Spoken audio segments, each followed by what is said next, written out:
কয় না বোরকা ফিন্দি।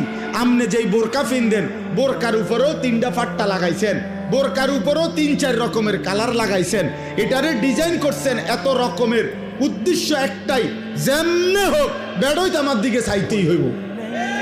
বেড়ই তুই যদি আন্দাস তোরে ডাক্তার দিয়ে অপারেশন করে হলেও চাইবি বেড়া আমার, তাড়াতাড়ি চোখের চিকিৎসা করবে না। এত কষ্ট করিয়া 1 ঘন্টা লাগাইয়া পাউডার ডলছি, ফেয়ার এন্ড লাভলি ডললাম, মেকআপ ডললাম, এত রঙের কাপড় লাগাইলাম, এত জোড়া তালি দিলাম কাপড়ের মধ্যে, লাল কালার কদ্দুর, হলুদ কদ্দুর, বেগুনি কদ্দুর, মাথার উর্ফে একটা, আবার গোলাপ ফুল কদ্দুর, আবার এইটা কদ্দুর, এত কিছু মিলাইয়া উদ্দেশ্য কি? বখাটে রাস্তার দুশ্চরিত্র যারা প্রত্যেকটা পুরুষ আমাকে দেখতেই হবে।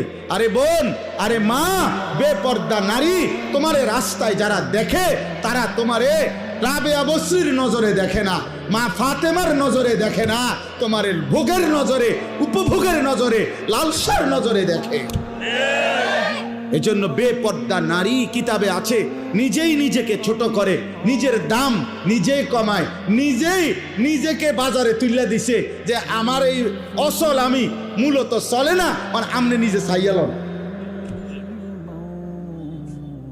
কথা তো ছিল নারীকে খুঁজে নিবে, কথা তো ছিল নারীকে তালাশ করে বের করবে, কথা তো ছিল 10 গ্রাম তালাশ কইরা 50 গ্রাম তালাশ কইরা চরিত্রবান নারী, ইমানদার নারী খুঁজে নিবে। পুরুষ তালাশ করবে, বাপ তালাশ করবে, দাদা তালাশ করবে, মা তালাশ করবে, শাশি তালাশ করবে, ফুফি তালাশ করবে যে একটা ভালো মেয়ে কোথায় পাওয়া যায় নাকি।